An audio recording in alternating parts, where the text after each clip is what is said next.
Makam UJ akan dibongkar, Umi Tatu akan mengadu ke Jokowi.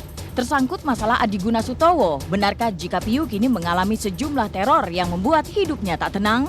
Anang, Ashanti, Aurel, dan Azriel senang ketika untuk pertama kalinya bisa ikut larut dalam perayaan Halloween. Suami ditahan polisi, Edis Adelia akan diperiksa hari ini. Raffi Ahmad curahkan isi hati soal mantan kekasih lewat sebuah lagu. Dan seperti apa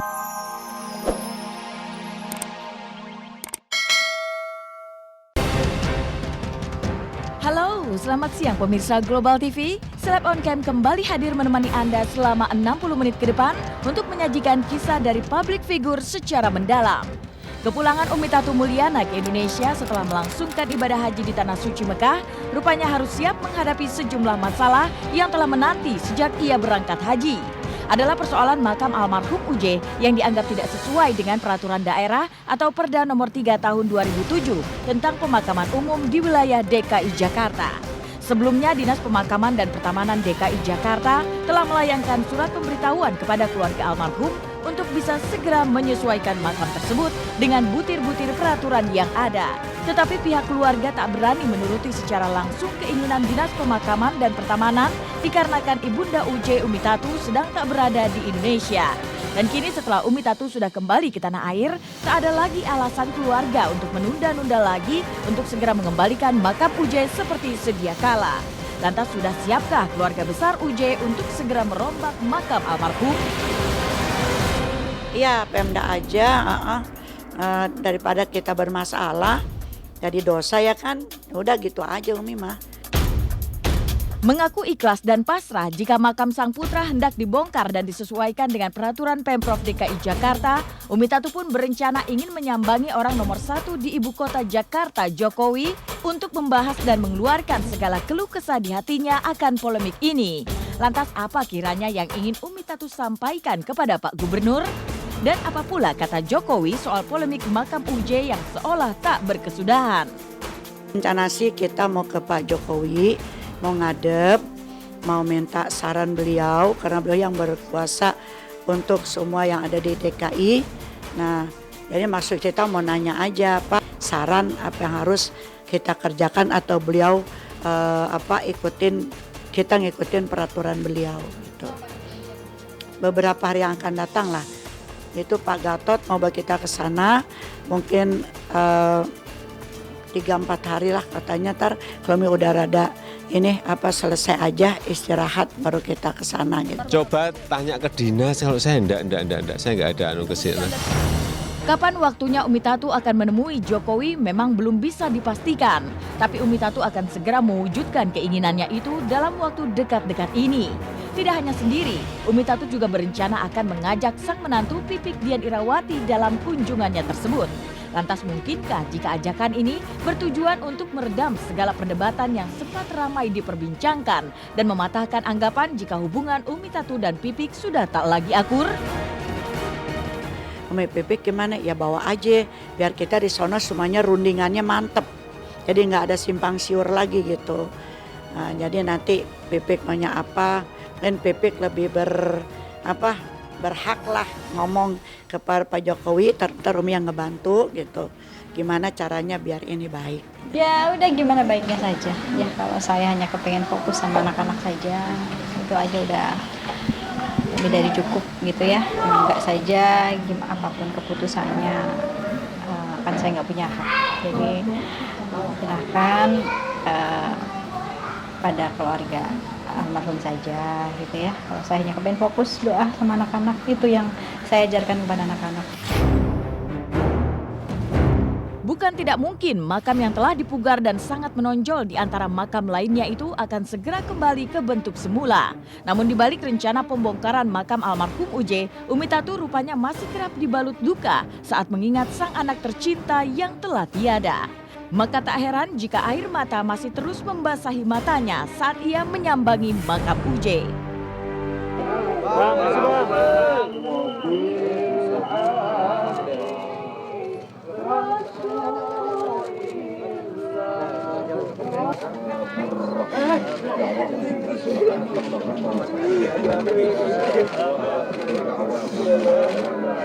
Allahu Rabbuna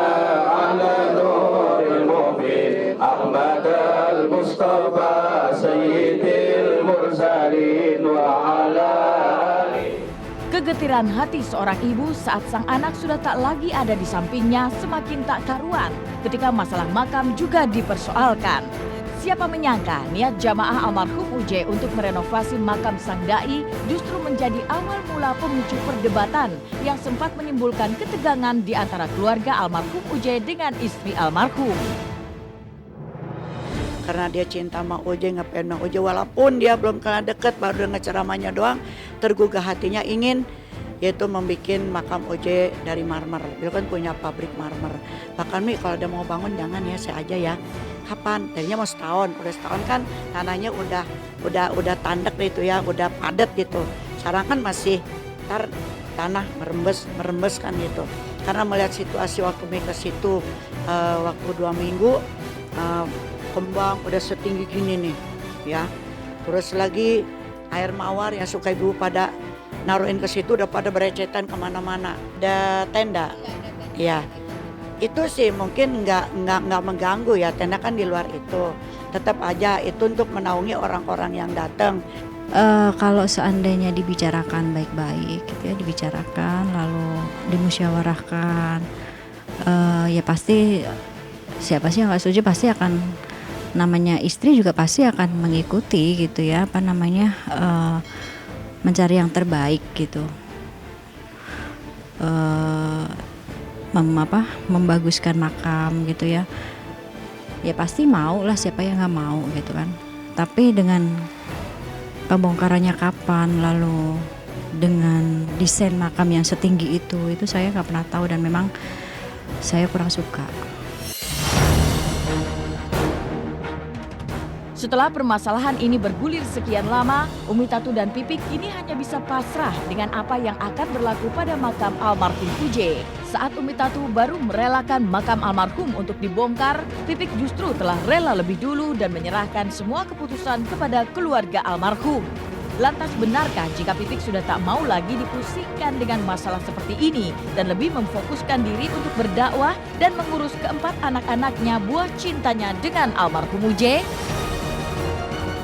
Lebih fokus doa saja sama anak-anak, mendidik anak-anak yang dibutuhkan AB. Boleh kan Umi bilang kalau memang setuju cuman batu doang ya batu taruh situ di kepalanya, taruh aja tulisan Tipel Bukhari udah nggak apa-apa. Atau kayak pertama cuman papan aja ngalingin kembang atau biar jangan berantakan, boleh, terserah. Kalau memang pemerintah punya peraturan, beliau nggak nanya kita, beliau pakai peraturan sendiri di pemerintah. Kalau memang masih nanya sama kita juga, sama aja, ya gitu kan, sama aja kita bangun pertama. Meninggalkan cerita Umi Tatu dengan segala perdebatannya, inilah kisah dari Satrio Yudi Wahono atau biasa disapa Piu yang terseret dalam kasus pengrusakan di kediaman mertua Dian Sastrowardoyo Adi Guna Sutowo. Pasalnya setelah memberi pernyataan bersama Adi Guna beberapa hari lalu, Piu mengaku kalau kediaman mertuanya kini kerap disambangi oleh orang yang tak dikenal.